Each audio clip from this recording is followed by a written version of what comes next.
whether you work for a big company or you work for yourself, you're an independent contractor. You just don't know it. Ross Buhrdorf. He is the founding CTO that worked with the global giant HomeAway.com for 11 years until they sold to Expedia for $3.9 billion. Ross was also involved with one of the first major search engines, Excite.com, that was once bigger than Google. Ladies and gentlemen, welcome to the Business Method Podcast. I have a short and brief intro for our guest today, but when you hear it, you're going to understand why. We have a gentleman named Ross that's in the house, and he is the founding CTO that's built HomeAway.com, which sold to Expedia for $3.9 billion. And we actually interviewed Ross 5 years ago, last month, actually. And when we interviewed Ross in January of 2020, Ross was only a couple years into a business called ZenBusiness.com. Now that business is about 8 years old and worth an estimated $1.7 billion. And there's not a whole lot of individuals in the world that have built $2 billion companies, which is pretty impressive. So we're really excited to have Ross on the show. Ross, how are you today? I'm doing great, Chris, and I'm glad to be here. I'm glad to have you. So you did it twice. I got a quick question to start things off. You've built two different billion-dollar companies. Will there be a third? Oh my God! My wife told me there better not be, but I don't. I don't know, Chris. We'll just wait and see what happens. I don't want to predict the future. We'll see. Right. I'm gonna be doing something. I feel like we all have to contribute, and the way I contribute is creating these companies. Well, I think too, as entrepreneurs, we have to be doing something. The image of selling your company for millions of dollars and then, drinking coconuts on the beach, that coconuts on the beach get boring after a while, and you can only do them so many times where you have ideas that you want to create, and share with the world. And it doesn't matter what level you're at. I think that's for all of us. That's right. That's right. I agree with that. I cooled off. The goal was to cool off for 12 months between HomeAway and this thing. I made it 10 months. So 10 months. 10 months is my world record so far. Were you going crazy over those 10 months, or was it a nice break? It was a nice break. People said, "What did you do?" And I said, I caught up on, 11 years of not doing, like going to the doctor and the dentist and getting my hair cut. I think we moved houses and, stuff like that, just the regular living stuff. Normal people things. Yeah. Normal people things, going to the grocery store, things like that. So, yeah, that's great. uh-huh. So as I looked up some statistics. So for billion-dollar companies, those valued at $1 billion or more, they're extremely rare, likely under 0.0001% of all businesses globally. For 9-figure companies, it's even less, of course, making up around a little bit less than 1% of businesses. 8-figure companies are probably about 1 to 2% of the businesses around the world. And 7-figure companies make up about 5 to 10%. So 90 to 95% of the entrepreneurs out there won't even build a 7-figure company in their life, which is very impressive. And so you were able to build 2 different billion-dollar companies. And one of the reasons I wanted to talk to you a second time is because when I heard that you did this, there's a science behind everything. There's a method behind everything. There's strategies behind everything. And the more and more billion-dollar companies that pop up, the more patterns we're seeing of how people build those. And I'm curious, what do you think makes you different that you were able to build 2 different ones? There's only a few other people that have done this. So, the famous or infamous, depending on how you say it, Elon Musk, of course. Then you have Jeff Hoffman, maybe Peter Thiel. I'm sure there's a handful of other people out there. But what do you think has made you specifically, Ross, able to build 2? Well, Chris, thanks for asking. I'm writing a book about it. So, good. you can read the book, but I'll give you a sneak peek on what I think is at the core of it, or one of the pieces. There's a lot of things that go into making a great company or of high value. I think the number one thing is, it's really got to return value to the customers. So there's got to be this robust exchange of value. So we always try to over deliver the value we're bringing to our customer base, and do that over and over again. So that's this grand obvious answer. The question is, how do you do that? For us, how do I do that? Do I need to be an evil genius? I, need to kill chickens or something, and do a ceremony. In my case, I think it's a thesis that I have brought forward throughout my entire career, and it's one that I characterize by following the truth. And so, and that's a pretty broad statement. Like, what's the truth? Yeah. Is it epistemology type truth? Is it folk truth? Is it anecdotal truth? And in my case, it's all of the above. And Okay. what you're after is, what is it that the customers are telling you about your product or service, or what is the market telling you about your product or your service, or what challenge are you facing? Because it's a series of ongoing challenges, especially as you get bigger.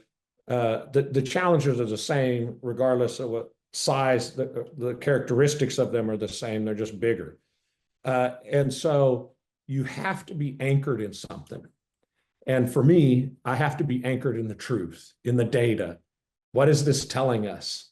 And what is our response to this data? Not reaction, but what's our response? What's our clear-headed, non-fear-based response to what the market's telling us, what the customers are telling us, what they want, what they do like, what they don't like, and then responding to that. And so I've got something I say to the team here is, I say, listen, folks, there's never been anything I can't get through, in business. All of the challenges, and some of them, even when I failed miserably, you still get through it, and it teaches you a hard lesson.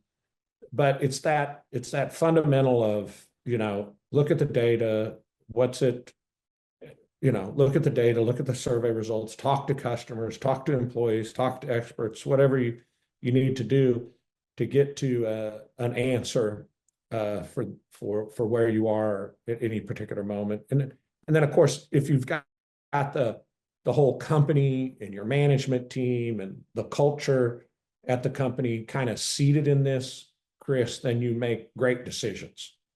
And I think you make optimized decisions, as opposed to, you could say, not following the truth, and we can get into that. Also, there's a whole bunch of, yeah, which plenty of people do. It's crazy, right? And so we can get into that also. Well, that's a good point, and I do understand that. I always think about, I don't use the word truth, I use the word results. What's giving us the best results, right? What are the results? Not good, bad, right, or wrong. What are the results? But there's something to say about the ability to go to the level that you have been in your companies versus, people can follow the truth and be maxed out at a 7-figure company and just have a glass ceiling there. Same thing with an 8-figure company as well. Do you think there's something more unique about either maybe the companies that you pick, or the way that you think, or the services that you pick, or being ahead of the market that gives you the ability to take them to 10 figures and beyond? Well, I mean, I think the short answer is no.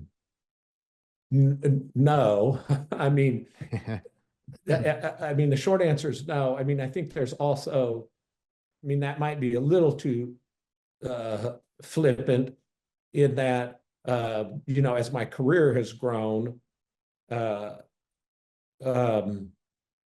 continue to go after bigger and bigger vision and bigger challenges. I'd also say though, Chris, that even with this truth thesis, it's I'm after making a big impact. And Okay. so, you kind of have to face yourself also in this truth journey. And I hope that resonates with you and your listeners. If uh, if you don't think big, or you can't think big for whatever reason, and you don't feel like you have the right to to have a huge impact on the world, that's going to hold you back. And that's a sense of a lie. Mm-hmm. We there's clearly no lack of money out there in the world. If you look at people like Elon Musk and Bezos and all the other billionaires, there's no lack of money out there. That's Right. that's for that's for darn sure. And so I think I'm always looking for stuff where I can have a big impact. But I mean, with ZenBusiness, we always, I say we stumbled into it and we made it big. I mean, Okay. we stumbled into it in, the way you stumble into things. It's like, hey, we think there's an opportunity to do a roll up. There's a bunch of these companies that were in the service part of formation. And then we took a look at some of the incumbents and we said, wow, we can do a way better job than what's being done here. And what customers really want, when we talked to our customer base, the people that were buying from us, well, they wanted everything in one spot. I want Mm-hmm. everything in one spot. I want you to take care of it.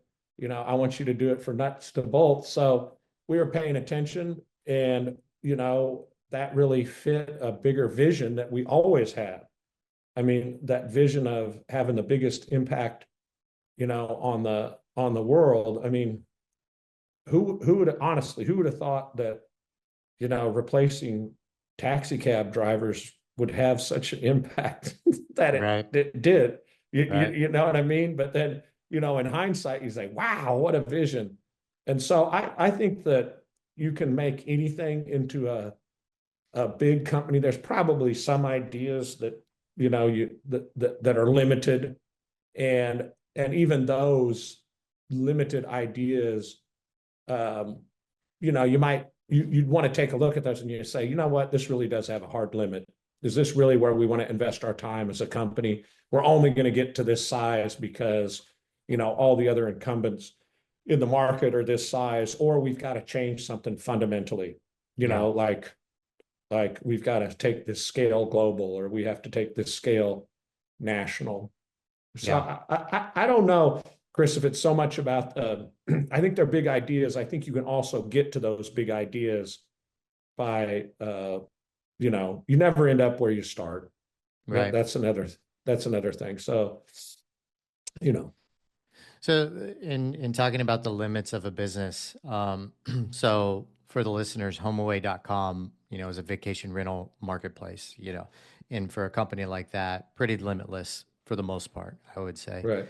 and can grow for years and years, especially because when did you start that, in 2000 or two? Yes. Yeah. Yeah. Mhm. So in 2000, one of the first ones, the first ones on the internet, period. Um, and in ZenBusiness, on the other hand, it's more of a modern platform that started in 2017, where it's a platform that helps entrepreneurs start, run, and grow their businesses by providing affordable business formation, compliance, back office support, and things like this.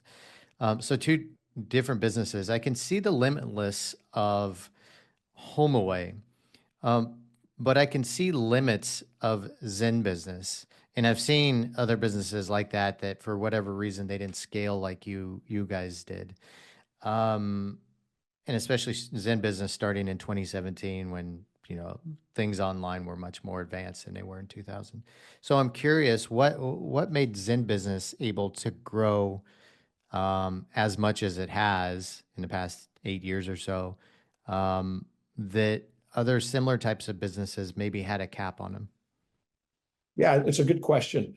And I will come back to something I can't help resist. I remember when Shopify came out, and I know one of the early guys there, and I remember talking to him, and I'm saying, like, God, I thought we already did that. Didn't we Yeah. do that? I mean, I thought we did e-commerce like a decade ago, but apparently we haven't. And so I think there's always the opportunity to build, and expand on something that we think was already done, and it really wasn't done. Yeah. And so in the case of ZenBusiness, what we've built, believe it or not, really hasn't been done. I mean, we are from, beginning to end, this one-stop shop. Now, we don't focus on e-commerce. We're focused on service-based businesses, Chris, but service-based businesses make up the majority of businesses on the planet. It's not e-commerce that dominates, it's service-based businesses, and these smaller mom and pop businesses, 20 or less folks. And so the vision was, we wanted to provide everything that these people need to be, these customers, these individuals, to be successful. And so that's what we've built. And the number one thing in the US is, geez, you need a formation to protect you.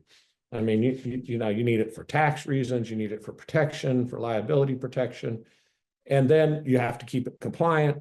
And then you need a bank account, you need a website, you need an email, you need domain, you need marketing tools, you need to do your taxes. And so all of these things that we provide for our customers, when we talk to them, that they said, hey, these are the things that scare us. These are the things that we need to get done.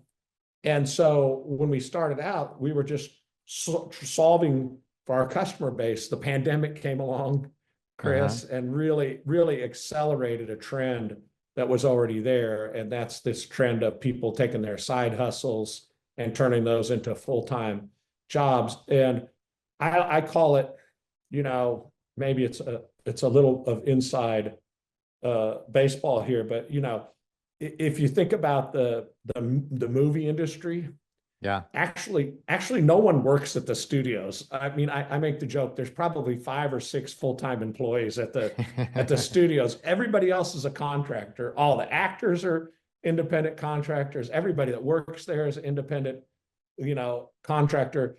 And they really paved the way for what I think is going on in the economy right now.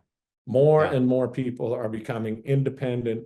We've done surveys. There's been surveys that have backed that up, that people make more money, work less time, and are more fulfilled.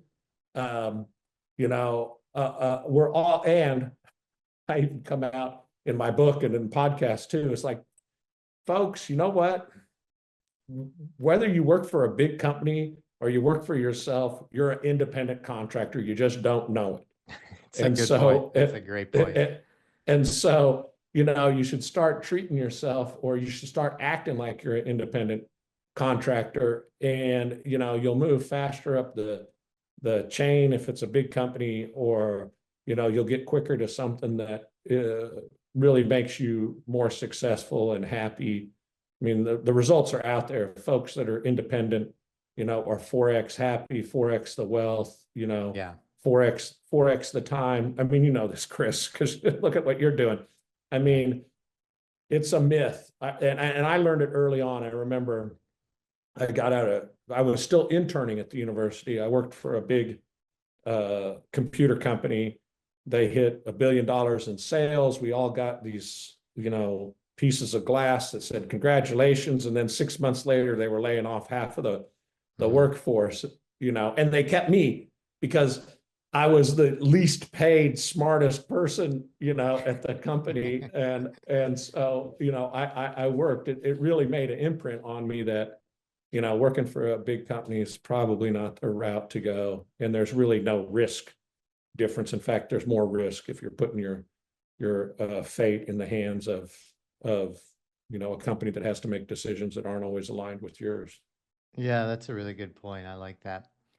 I'm curious in the early days of masterminding or coming up with the idea of Zen Business, because I think you said you had about 10 months off from when you exited HomeAway to when you dove into Zen Business.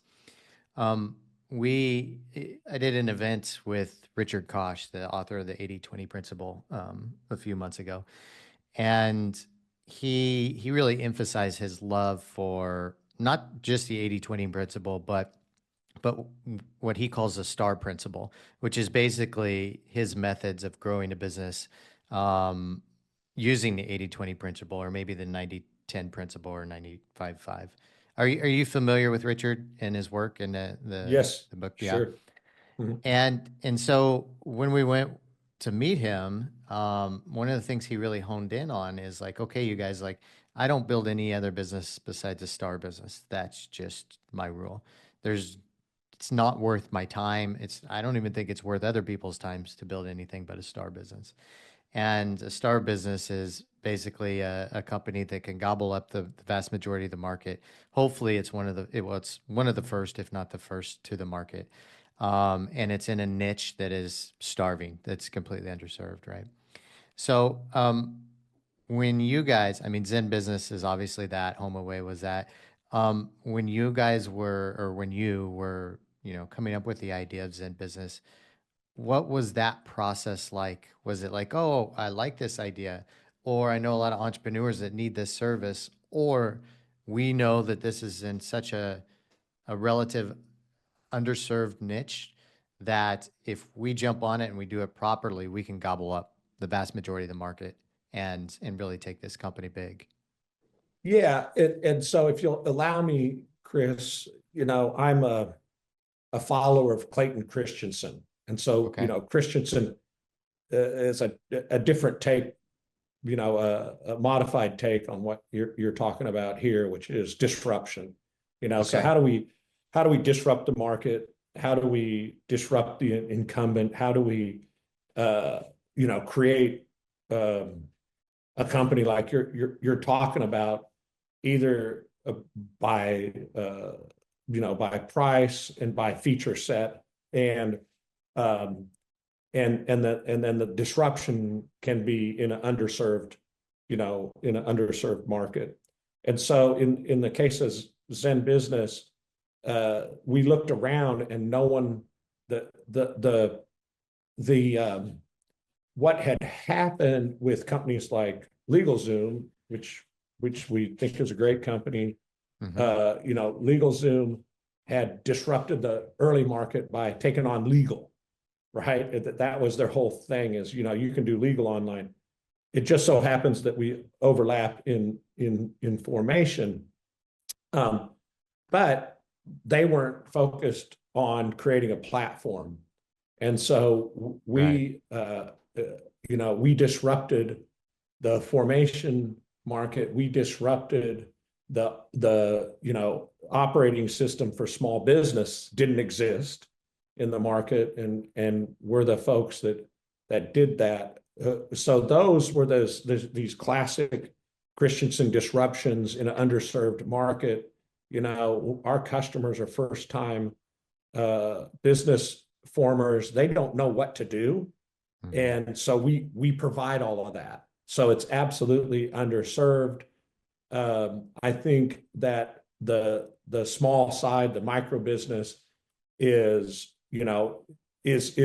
what's great about it is it's not a niche. The rest of the market thought it was a niche, but it's not a niche. And you see all of the businesses that sit above us are now rushing into our segment.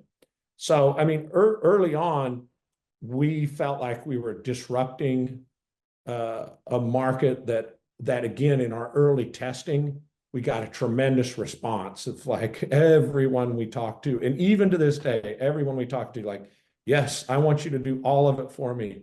I want you to curate it. I want you to be my trusted partner. I don't want to do any of this stuff. I want to go out and get customers and invest in what I do, be it, consulting, be it doing lawns, be it, pet sitting, whatever that service business that you've got, that they wanted to go do that, and they didn't want to do any of this ucky back office paperwork. They wanted us to do that.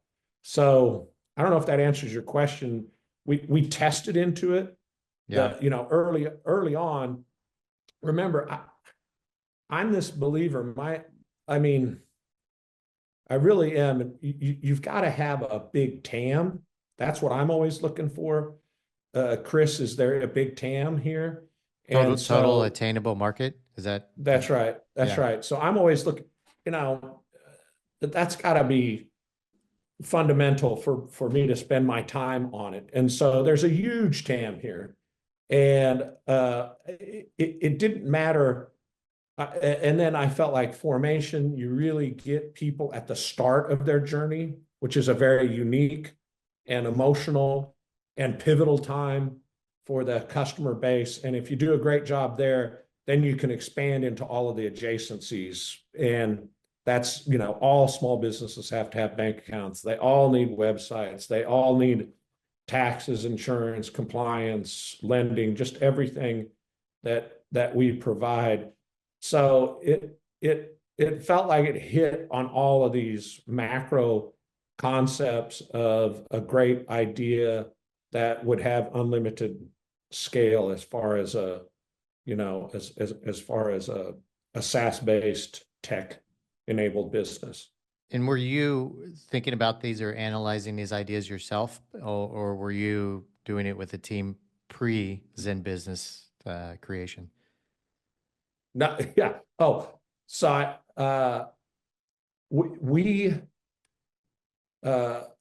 yeah, Chris, I don't believe that we weren't cooking this up ahead of time. Okay. My view is that you have a good enough idea.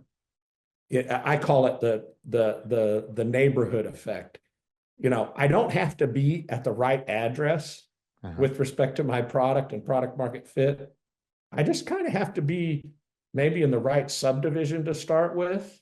Okay. And then I can get maybe in the right, few square mile, and then I can get on the right street, and then ultimately I can get to the right address.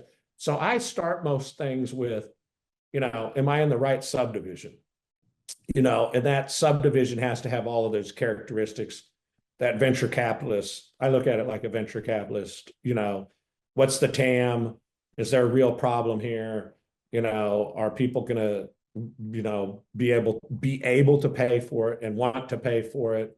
Is it going to be an essential? So to me, those are those big macro level things.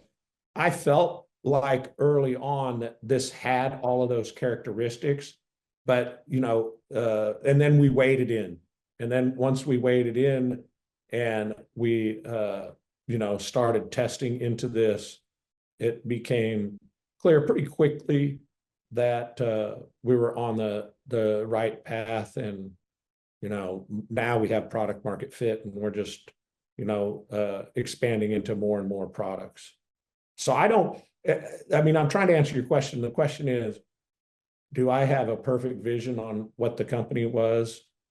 In hindsight, I'd say yes, but we could also say maybe I got lucky too. But the yes was, there is a strong need for a SaaS platform operating system for small businesses. Yeah. And that's what we've built. Now the specifics and how we go to market, we've learned along the way. Yeah. Yeah, I think I would like to compare, the differences between HomeAway and Zen a bit here. HomeAway, is vacation rental marketplace. ZenBusiness, marketplace platform for for entrepreneurs to start and run and grow their own businesses. Similar that they're both tech companies, different that they're providing two very different things and operate differently. The platform, I guess both back-end platforms have to be really, really huge. But I want to compare the growth of both those companies and see if there's any similarities here. So I'm going to ask you, it might be a little tricky question. For HomeAway.com, could you break down the growth into chapters and of HomeAway, and then what would you name each chapter? Yeah. I mean, we could actually start HomeAway. I get asked this one, maybe take a step back in that, you know, when I came, when HomeAway was started, you could already tell it was going to be a rocket ship, that it was a great idea. Yeah. Right. I mean, but because there were 20-year-old businesses. I mean, some of these businesses, Chris, that we acquired were 20 years old across. So they were already working. And the real innovation was rolling them up and consolidating them and putting them on a modern tech platform. So that was our innovation, was, applying technology and the packaging and the pricing and everything we did there. But you could tell it was going to be a major success from the beginning. So I'd say the first chapter was, that Brian and Carl, the two guys that found it, was, hey, this looks like it's huge, and we just have to pull it together. And that was kind of the first thing. And then I think then the second chapter was, buying the first 5 companies, putting them together, and then that was the start of it. That was we bought everything except VRBO in the US. There was one in Florida we bought in the second phase. So first chapter would be the first 5, then maybe the second chapter would be the next 10. And I think, in that next 10, we bought VRBO, which was the biggest independent that rivaled us in properties. But once we passed up Dave's company, Dave Klaus, a great guy that was the founder of VRBO, Carl called up Dave and said, "Hey, Dave, looks like we got more listings than you do, or you want to reconsider selling?" And he said, "Sure." And then so that was the that second phase. And then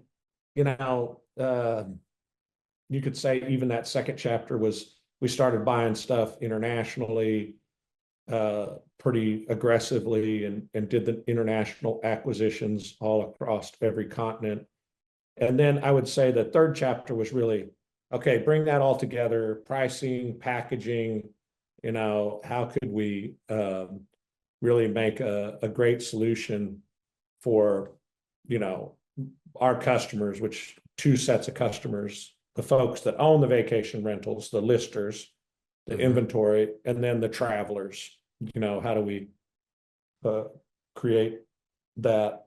And then I would say maybe the fourth chapter was, because at that time we were just charging subscriptions, Chris, and so the subscriptions ran from $250, believe it or not, to maybe $1,500 for a global listing subscription. And then this little company out of the Bay Area started a business, and they were just charging a percentage of the transaction.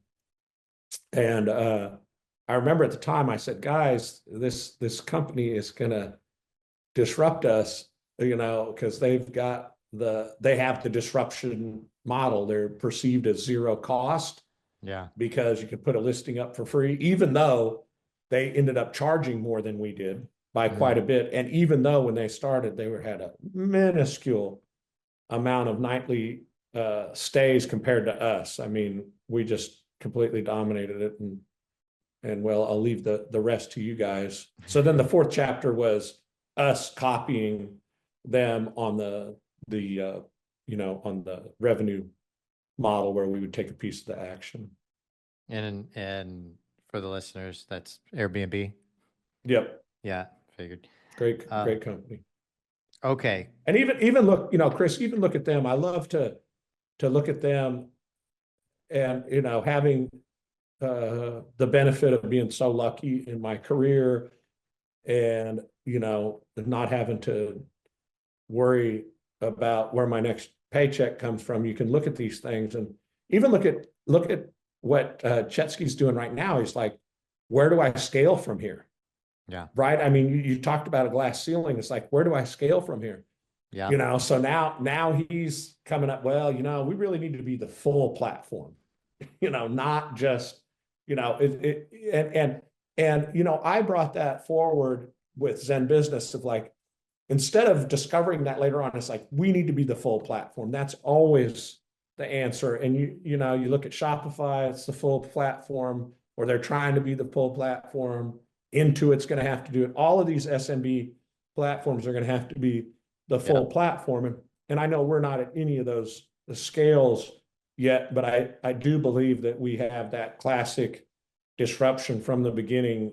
We're under no illusions that you have to be the full platform to ultimately win here. And of course, we're focused in one area and expanding into it, but our story is still the Amazon. Jeff Bezos said from the very beginning, we're going to start out selling books, but I'm going to sell everything. Yeah. And I think, that's what I've modeled from the beginning, and we'll see if I get there or not.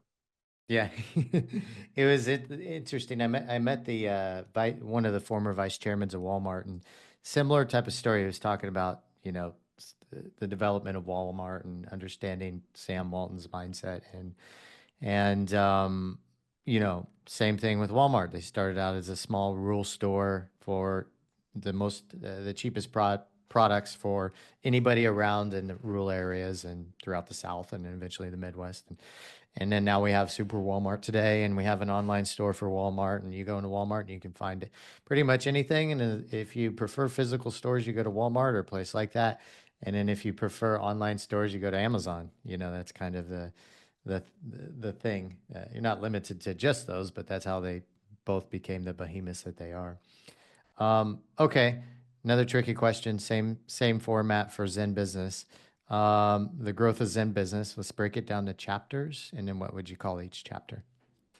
Now, let me see. The first chapter is, and we joked about it, is to lay in bed at night and pray for customers. That's that was the first chapter. And I'd go through all the deities. I wouldn't skip any of them and say, please bring me a customer. And so, and of course, we do all the legwork. We figure out what do we need to do. We try everything. I mean, we had 10, 15 different websites up, Chris, at initially trying to figure out what exactly worked. And so I would say, get your first customers always the 0 to 1. Mm-hmm. And so we started getting customers. So we said, okay, there's customers here. We can acquire them digitally, and we can fulfill, their needs. So we could do a value exchange. Then the next chapter was, okay, so what's the disruption? How do we, how are we disruption? We've already got the disruption of the platform. So we're this full featured platform for this underserved SMB that never thought that they could get everything in one spot because they couldn't. When Chris, our customers still have, when we surveyed them, they have 5 to 8 different software subscriptions. Mm-hmm. They don't know what they do, or they don't know, they don't use them or engage with them. They're really on their own. And a lot of these companies are fine with that. They're okay in having them renew and not getting a lot of value out of it. So we knew that was going to be a disruption because we kept getting the results back of what customers wanted, and that was always at the top of the list. I want everything in one spot. Mm-hmm. So then the next chapter was, you know what? Can we provide this service for free? And Mhm. so we did a free offering, which we did formations for free. We were the first ones to do it. We had phenomenal growth during that time, and it was so phenomenal that we did the analysis again, looking at the truth, and we were like, you know what? Customers really don't care whether they pay for it or not. And so we started charging for it. So we went away from free, and then that went on, as we built out the platform, which I think would be, maybe that third chapter, which is building out the platform, providing more than just formation and compliance and other services. Would people buy other stuff? And the answer was yes. And then, LegalZoom, who we had disrupted, said, the hell with that. Now we're going to come out with free formation. And so them being the incumbent, we had to go back to free formation. And that's where the market is right now, is that free formation, which is fine. We pioneered it. And I would say, we're really in the third chapter here, which is, we've disrupted the market. We're, our spokesperson's Mark Cuban. He's a big believer in what we're doing. And, I'd say that, we're expanding our market share. More and more folks are coming with us and find us as an essential part of their business. And we're in between chapter 3 and chapter 4. And this is really this, AI enablement. The LLMs are ubiquitous and anyone can have access to them, at least for now. So then what is it that makes the difference? Well, the difference is, what proprietary data do you have to apply to those generic LLMs and create a custom LLM? So we are in a absolutely privileged position, Chris, in that when you do a formation, when you have a bank account with us and do transactions, when you do a website and do your taxes, we have great information that enables us to provide AI-enabled solutions for you as a customer. So, for example, when you go to your dashboard and you hit a button that says create a marketing plan, it's a stunning marketing plan. It's not a generic marketing plan. It says, Chris, for your geolocation, for your type of business, for the transactions that are going through your bank account, for your website, it populates a marketing plan that, looks like an agency did it. Yeah. And it's the same thing with everything that we have that's AI enabled. We can take these prompts that our customers ask for, by the way, because we have the best customer support in the industry, a 5 on Google and a 4.8 on Trustpilot. People rave about our support because we firmly believe in it. Our customers ask what they want, and we provide it AI enabled. Yeah. And so this is really that next chapter of, a lot of people are talking about it. I like what a lot of the big platforms are doing. We just have some really fantastic data that enables us to help our customers, because especially our customers, Chris, they don't give a darn how we do it. They don't care about AI. They just want it done. Right. And they want it customized. And what we can do is we can get a highly customized solution for them using Amazing. AI. Amazing. Yeah. Yeah. AI So I think is, that's where we're really accelerating. yeah. AI is changing the world, and yeah, especially a business like this, I can absolutely see it. Um, I make a joke, and it's kind of not true, but it's kind of true. 2024 ChatGPT was voted my best employee. by me. But also like, Exactly. you're right. It makes things so convenient when you can do it Yeah. so well. So if we compare the growth between HomeAway and ZenBusiness into chapters, you said chapter 1 on HomeAway is this looks huge. Chapter 1 in ZenBusiness is lay in bed and pray for customers. And I think that's pretty accurate. So we've done about 30 interviews with billion-dollar founders so far, and I've heard chapter 1 called duct tape and dreams. Like all these different. I have no idea what I'm doing. All these different funny names. So that's pretty accurate. Chapter 2 for HomeAway was consolidate the first 5 or bring together the first 5. And then chapter 2 for ZenBusiness is how do we disrupt?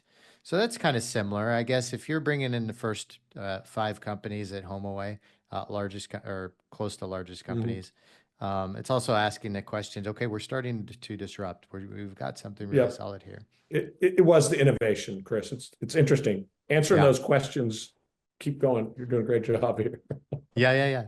Chapter 3 for HomeAway was Next 10 plus VRBO, which was the biggest company competitor at the time. And then chapter 3 for ZenBusiness was can we provide for free, which is disrupting in of itself, because if you're providing all that stuff for free, it's unheard of, in the marketplace.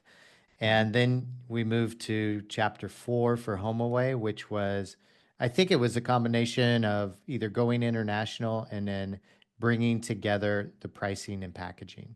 So maybe Yeah, that's three true. was, 3 was That's going right. international, and 4 was Yeah. bring together pricing and packaging. And then 4 for ZenBusiness was build a platform in other services. So similar as well, And that was pricing and packaging too. Big part of Exactly. that was all pricing and packaging. Yeah.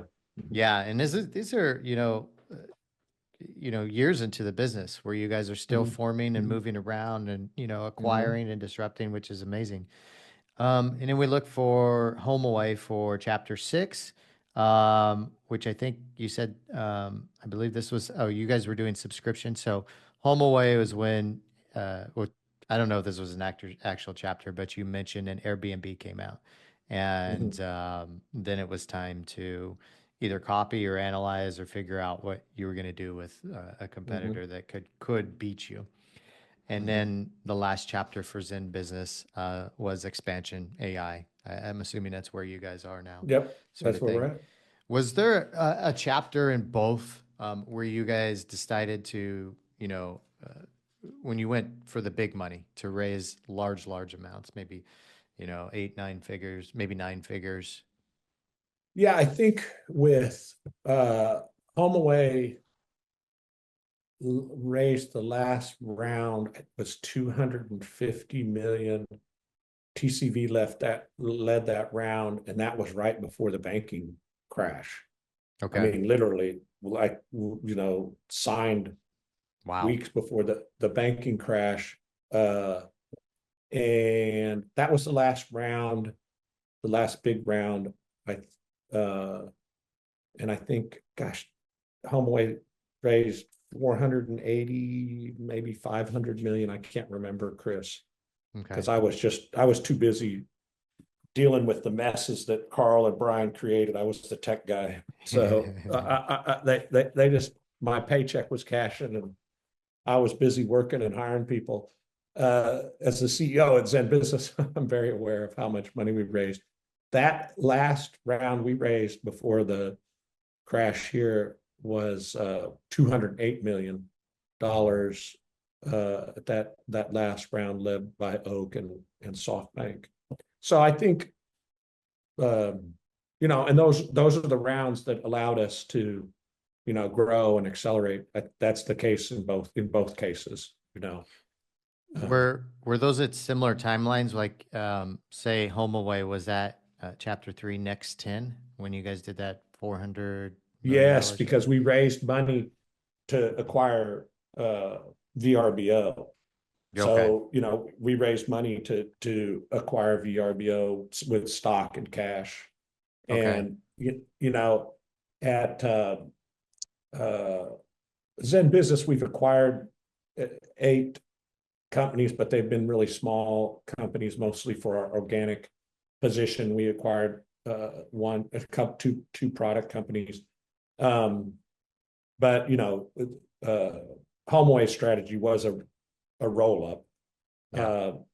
ZenBusiness is all product. So that 208 has all been product investment. Okay. And marketing. And we was still that- have a ton. Yeah, go ahead. No, I was just going to ask, was that during chapter 3 as well? Can you provide for free when you started? No, or we was did that- we did the free before. Okay. That free was really a disruption. I will also say those aligned a lot with what was going on at HomeAway, because HomeAway, we'd already proven that we could acquire companies, we could roll them together, and we could,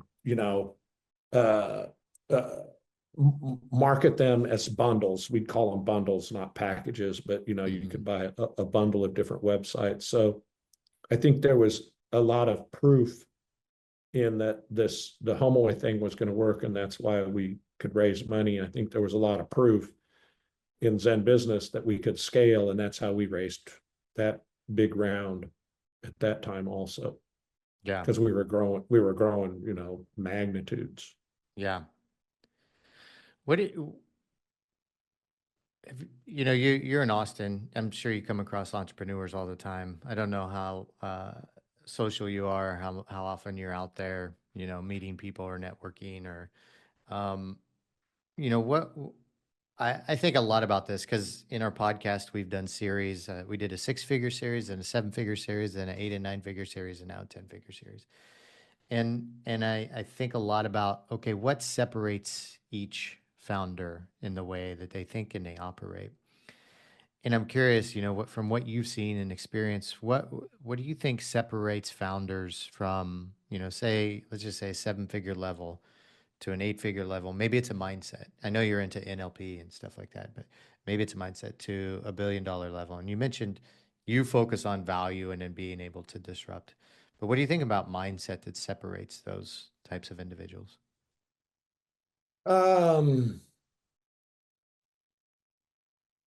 Well, I do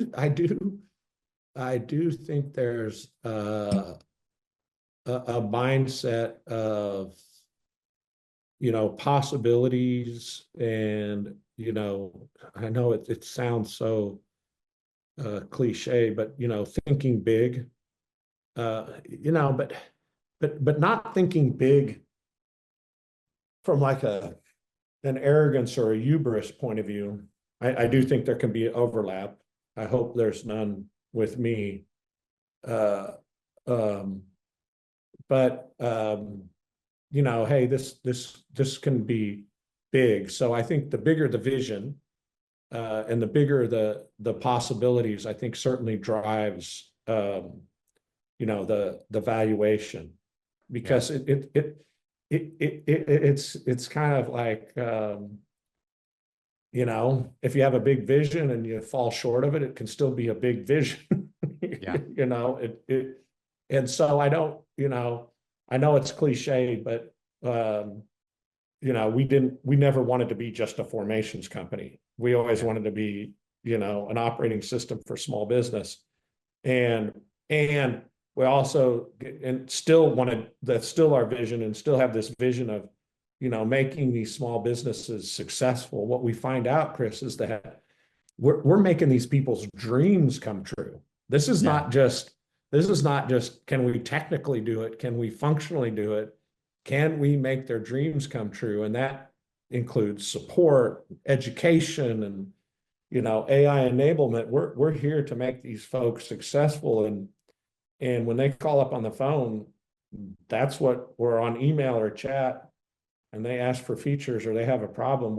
We're not thinking they're a customer. We're thinking that they're a person that has got their heart and soul in this. We don't want to let them down. Yeah. And I think that's important. If you look at Shopify, they want to build a great product. and I admire that about them. We want to build a great product. At the end of the day, the things that differentiate the biggest companies are great products. That's your Yeah. only defense. Yeah. Everybody else is clever and smart. We all go to the same schools. We've all got the same experience.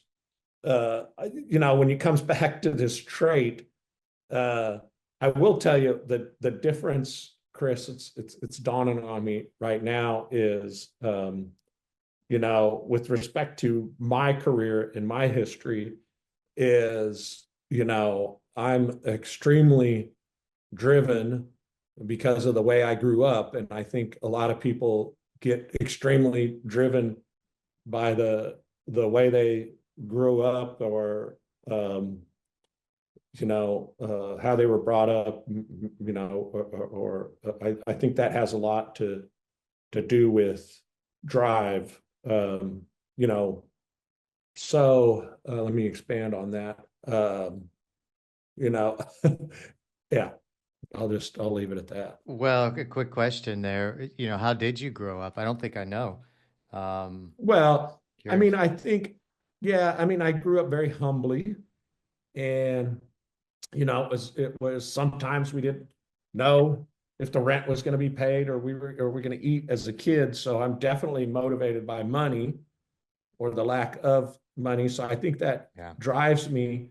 And so I think circumstances drive a lot of people, whether they were brought up in a family where it was expected them to be, successful. And you can look at, all of the stereotypes that, all my kids, were supposed to be doctors, and this one became an entrepreneur, and we were all ashamed of him until he became, a billionaire. Yeah.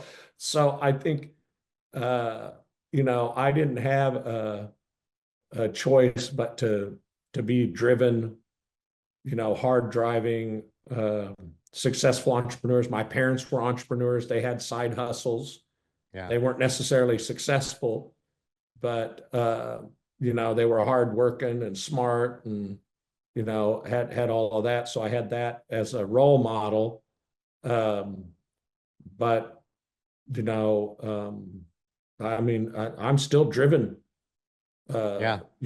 by that. And I know other entrepreneurs that I'm very close to, and I'm not going to mention, that are very multi-billion-dollar companies that share some of these same traits of, I kind of call it that I didn't have a choice Yeah. trait. What else would you expect me to be, Chris? I use this one. I'm not going to use his, I'll just use his first name, Bob. I'm on a board with him.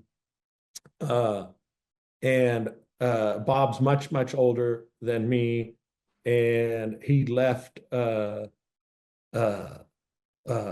school. He dropped out of high school because he fell in love with his high school sweetheart, but he didn't feel like he was much of a guy that she would marry him. He lost his mother early. He had 10 brothers and sisters, and they'd work in the field in East Texas. And so he dropped out and he joined the rodeo.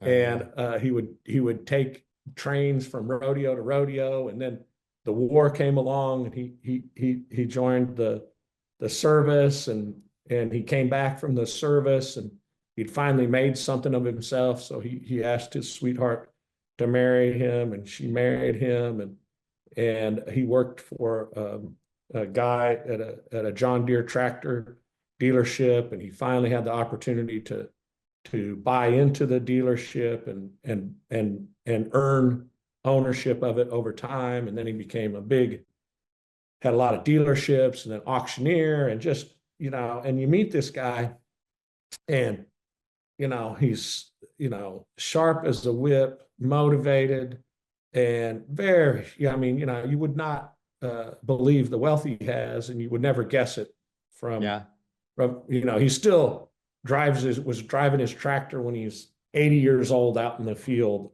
Yes. And I asked him, I said, "Hey, Bob, what was your trick?" And he said, "Ross, I didn't have a choice." He said, that was my trick. I had no choice. And, But he said, I had to make it happen. And so I feel that way too, that I have to make it happen. And I think that's the benefit of the drive I have. yeah, I think so too. Like I feel that as way. I heard once that the combination for a high achiever to be born or created is a certain amount of trauma and a certain amount of love. And with that combination, if there's too much trauma, a person's going to be extremely damaged where they can't be a high achiever. If there's too much love, you just don't do anything. Not that love's a bad thing, but you need a good combination of both because it creates a person that's very driven. Yeah. So many entrepreneurs I've talked to come from poverty or single parents or a scarce mindset where money was not abundant, Yeah. and they Yeah. had that drive. Sounds like you were there.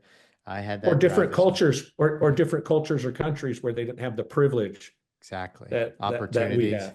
Yep. Yep. Exactly. Yeah. And it's amazing. But then this individual that I heard that from also said, and you ask yourself the question, how do I raise a high achieving child? Because ethically, you can't give your child trauma. You can give them all the love in the world, but you can't give them that trauma. They have to experience that somehow on their own in some different ways. And it doesn't mean if somebody comes from, it doesn't have trauma growing up, they're not going to be a successful entrepreneur. But the most successful people in the world have that combination, it seems like. Mhm. Yeah. And the trick is, I think, Chris, is, as you get to be my age, you've worked through lots of that trauma, or you don't make it. And Yeah. so, I've worked through all that trauma, thank God. And that just, and I'll tell you what, that makes me, what I said, that makes me a lethal entrepreneur because, Yes. because I can recognize it for what it is. And, I don't have to be full of fear. I can make decisions that are based on truth, not Yes. on fear or trauma. And, that's what makes you, I believe, one, happy for one thing. And, I do this stuff because I love it and enjoy it, not because I'm traumatized, but I still certainly am aware of those childhood traumas that have driven me and have been an asset. So, it's not all bad. And like you said, my parents weren't all bad, or how I grew up wasn't all bad. By no means. They gave me lots of great gifts. But that's the key I see in a lot of young entrepreneurs. It's like, oh man, I've been there. Let's see. Let's Yeah. see how much, maybe you shouldn't drink so much, or maybe you shouldn't do that, or, maybe you shouldn't, have so many relationships, etc. That they kind of, if you come out the other side, I think you're, truly a force to be reckoned with. And I see sometimes, Chris, I see these, some of these people, I don't know if we admire them or despise them. I think they're still working through trauma Yeah. that we see their leaders For sure. and that's frightening. Yep, it can be. I like how you put that. It makes you a lethal force when you overcome a lot of that trauma. Um, Easy question here. What do you prefer, being a CTO or a CEO? Oh my God. Alex, who's Victoria, is our CTO, and he's way better than I ever was. And I always say and introduce when myself, I said, here's Alex. He's the most important person at Uh-huh. this company. He's got the hardest job. I mean, if I would have known being a CEO was so damn easy, I would have done it decades ago. There's Yeah. nothing worse than being the CTO. You have to create product and value out of whole cloth. So I prefer being a CEO. I think in hindsight, I was a CEO, CTO. That's what made me a great CTO. Yeah. But Alex has both of those traits, and we're so fortunate to have him. So yeah, I mean, but I will tell you, I think it's a great combination for modern CEOs to come up technically. Yeah. I mean, I have the stuff that other CEOs might worry about. I just don't even worry about because I understand technology, and all of these other things that I learn about CEOing are really personal challenges, Yeah. not technical challenges. I can read, I can study, I can pay attention, I can do these podcasts with folks like you. Uh, so that it's all just kind of as I say, it's an inside job. How do I face these challenges and get the team to rally and Yeah. put out a vision? Well, I mean, one of the things I noticed about you, at your level, there's all different types of individuals and how they live and think and they operate. Sometimes we have individuals come on and they have suits and they're in an office on a, yacht or a ship somewhere, and you live in Austin, which is known as a lifestyle city, and the entrepreneurs that quite often come out of there are more the tech scene that aren't into wearing suits and living extreme luxury life, But I want to ask you, curious about your routine and your work-life balance. And I know you said at HomeAway that you were, not paying attention so much to health and going to the doctor and staying up on that. And then afterwards, you spent, some time focusing on that. But what's a life like for you on a day-to-day basis with your routines and work-life balance? Yeah, Chris, great question. So, I mean, my routine is very strict and rigid. It's in my little notebook here every day. So, I exercise for an hour and a half, lifting weights and doing cardio with a trainer. So I'm in the best health I've ever been. And, I have great doctors and very, very health conscious. And then, I journal every day after that. And then I, jump into work and, work, and I try to be very present when I'm at work and try to be very engaged with my staff. And when I say my team, my team is the C team, and that's what I focus on is those folks that work directly for me and with me. Now I go, so anyhow, I have a very strict regiment of, a daily regiment. And then on the weekends, I've got my kids. I've got 3 kids and I'm a grandpa. I have a grandson, and we play golf and around here. And I've got a ranch. So they're out at the ranch, or we're at the lake, or we're playing golf almost every weekend. So I'm engaged with my kids, or I'm traveling and working with my wife. So it's I'm very big believer in health and exercise, and put that at the top of my list. Chris, I have 3 major goals in my life. Number 1 is my health. Number 2 is, and when I include in my health is my, spirituality. What am I giving to the world? What am I taking? Hopefully very little, and doing more giving. And then of course it's my family and kids. And then last but not least is, how am I contributing to the planet and everybody around me? So if I keep those 3 things, health, if you don't have that, you got nothing. And then, your friends and family, and I include spirituality with my health. And then what am I doing to make the planet better and the world better? That's it. Do you keep I certain stay focused hours on. between the day, and Yeah. then are you working on weekends? I don't work on weekends. And the reason is that, I am, and I got this just from me interviewing entrepreneurs, especially serial entrepreneurs. And one of the most hardcore serial entrepreneurs I know, I said, how do you deal with the work? And he said, oh, man, that's a myth. He said, I can work when I'm watching the movie with my wife or kids. I can be doing some email, or I don't have to. He said, I get everything I need to get done by prioritizing it. And I view that too. Yeah. I can get everything done. I'm very efficient. I'm very consistent, and I'm very focused. And so I don't know, I think I make up for, and I do work long hours, but I mean, not horrific hours like I used to work. Yeah. But I don't know, man. I think I'm still very competitive. I think I can outdo. But here's one thing that I'd love to get. I've been waiting, Chris, to get this out in a podcast, and you'll be the first one. All right.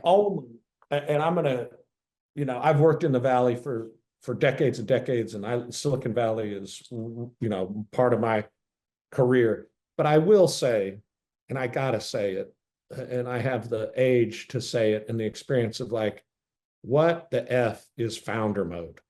Only the Valley could come up with a name for doing your effing job. That's what I mean. I just looked at that. I said, wait a second.